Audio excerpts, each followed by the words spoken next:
And there you have it, people. I mean, it is that simple. A Leopard Gecko setup that is fine for under about $70. Oh, and I forgot to tell you, you've got to put the lid on.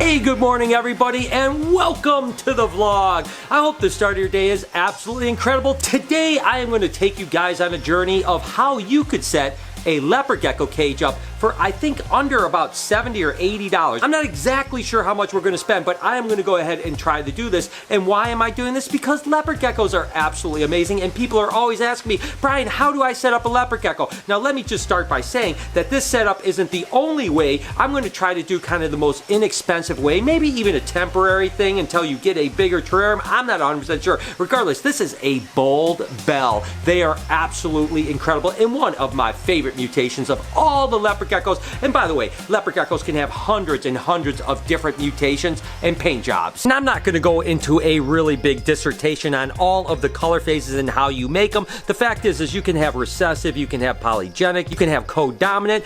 This happens to be a Raptor, white and yellow. And by the way, yes, my hands look really dirty. It's because I did the tarantula rack, if you remember. So this is all the glue and nastiness I can't get off. You remember when I was building the Reptarium? The same thing happened, so don't think that I haven't washed my hands. The fact is, there's a lot of really beautiful morph leopard gecko. Just one more, because this thing is absolutely incredible. This is actually a Max Snow Hypo bold stripe, white and yellow. Ooh, dog it, that thing is gorgeous. But let's go ahead and get into what geckos need, and I'm going to basically be doing a little bit of a minimalistic type setup for you guys. Someone that just wants a pet leopard gecko and wants to get the entry level kind of cage set up. I have been really interested lately with the Reptarium and doing these really elaborate type naturalistic setups, but again, I'm not going to go there because they are quite a bit more expensive, and that's not what this video is about. Basically, one of the things that makes leopard geckos so amazing, not only are they so placid and amazing and easy to care for, but the fact is they don't need a lot of the expensive stuff. Like, they don't need UV light, which can be pretty expensive. For a even starter type of cage,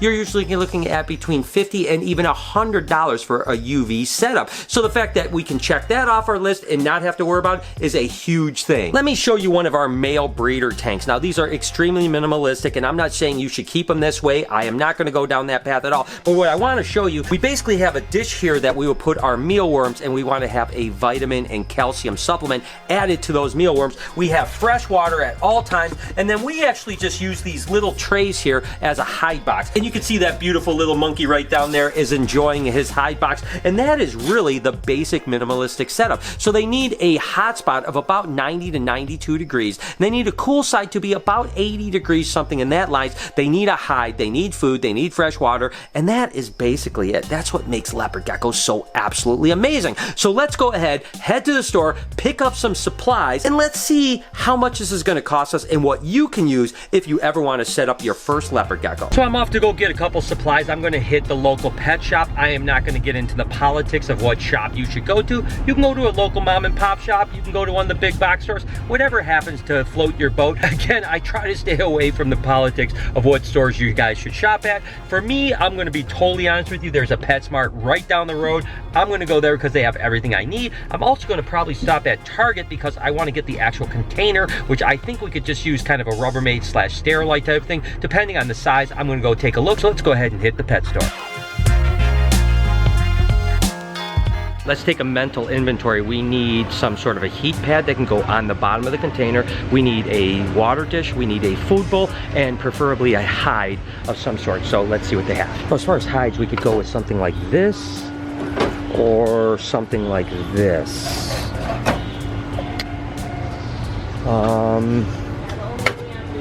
I'm kind of liking this. I think this is perfect. And then this is absolutely perfect here. This is actually a water bowl and a food dish combo. That's perfect. The hide is $15.99. This combo is $9.99. So far we've spent about $26. You guys know that I'm a big Zoom Ed fan, so I think I'm going to go with this under the tank heater from Zoom Ed, because these things do scare me, and Zoom Ed's had a pretty good track record. I'll talk more about this here, but this is 25 bucks. And I think the last thing I'm going to get here, even though it's going to expand our budget a little bit, is this digital thermometer from Zoom Ed. It's 13 bucks or $12.50 actually, but I think it's going to be worth it. You definitely want to always know the temperature inside your cage, so I think we're pretty good. good. Really, the only other thing that we need as far as buying is really a tub of some sort. So we're gonna go with a plastic tub that is probably somewhere about a 26 quart, something like that. I'm gonna head over to Target. Again, no brand deal, no endorsement or anything like that. It just happens to be a store that's close that I know is gonna have what I need, some kind of storage thing. And then we're gonna go back. And as far as actually an outlay of money outside of food and vitamins, that is basically it. But we'll cover the food and vitamins when we get back and get this thing set up. Okay, again, mental inventory. All I really need is a storage box. Something that's gonna be big enough that I can put the heat pad on, that the animal will be happy, have it tall enough, all those types of things. So I'm sure it's around here somewhere. Who buys that?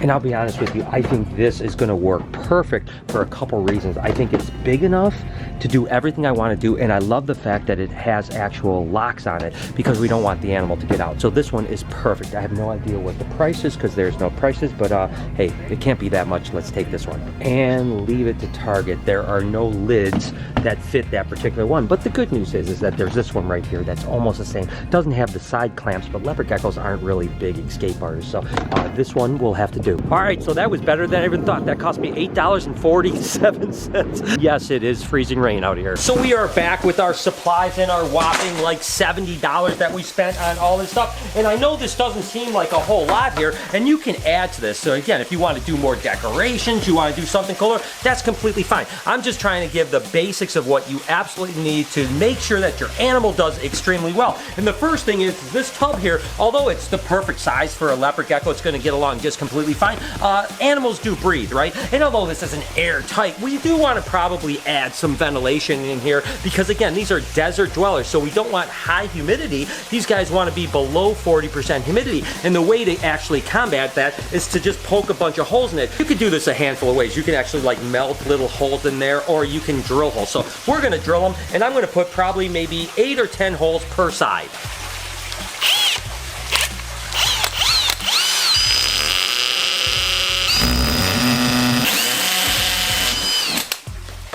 Okay, so that is all the holes that we need to get a lot of ventilation, as well as the fact that we'll keep the humidity down with this.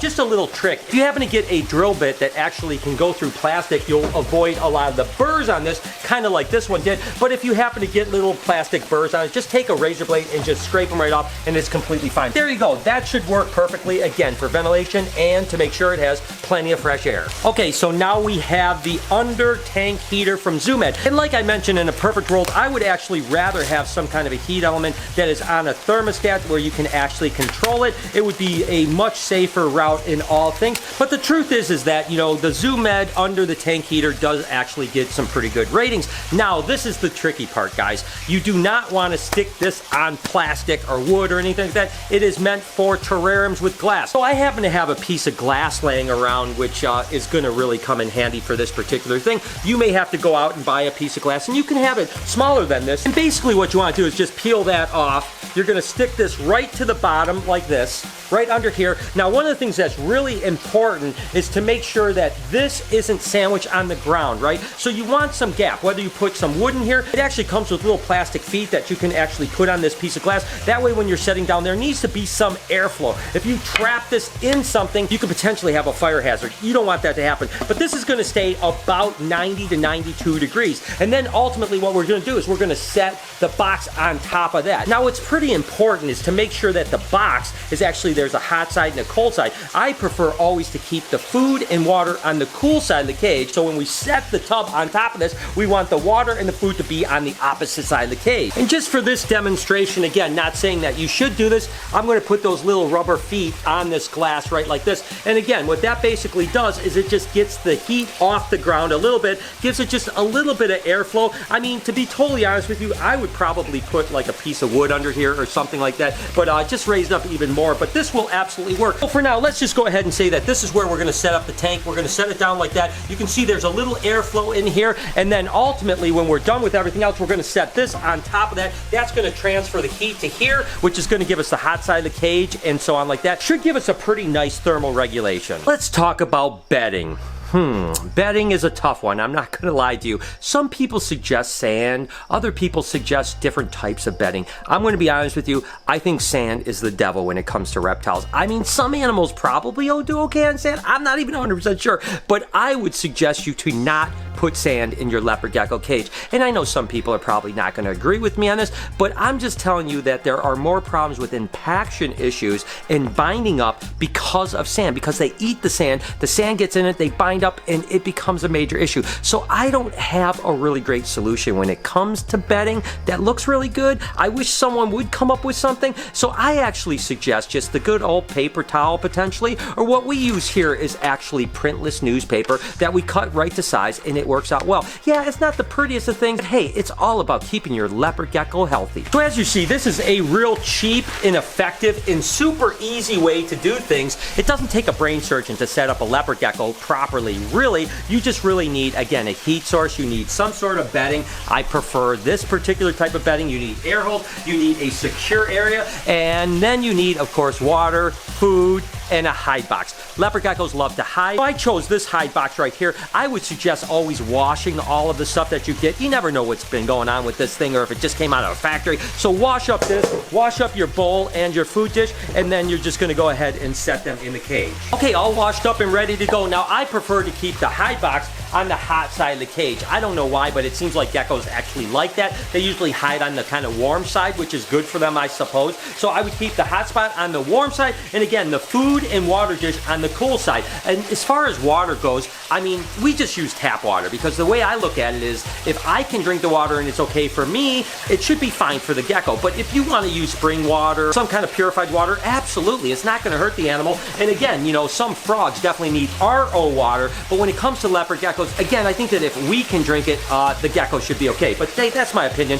If you don't agree, that's completely fine. I have no problem with you spending a little bit of extra money and getting purified or spring water, whatever the case may be. Whatever makes you happy. Let's talk about food. Leopard geckos are actually insectivores, right? So they will eat all kinds of different insects, but really the thing I love about leopard geckos is the fact that you can really sustain them on a mealworm diet. These guys are really easy to feed. Yes, you can still feed them cricket. We do feed the occasional roach or even cricket just to kind of keep our animals happy and give them variety, but their staple diet is actually mealworms. But I will say it's really important to give them vitamin and supplement. So one gecko is going to eat somewhere between maybe 12 and, on the high side, 24 mealworms per week. So what we're going to do is just take a handful of mealworms like this, we're going to put it in their food tray like that, and you have to give them vitamins and calcium powder. Basically, what we mix up a multivitamin powder that you can buy at any pet store, and we mix it in with a calcium supplement. We do 3 parts of vitamin to 1 part calcium, and then we mix it around right here. And ultimately, we just take a little scoop like this.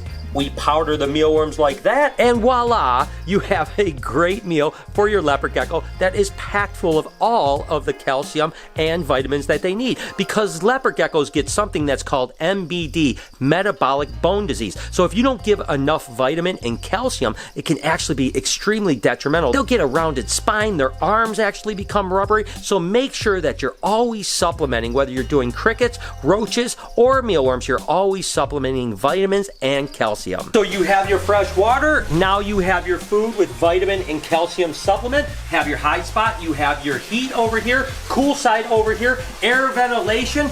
I tell you what, guys, that seems like that's about all you need.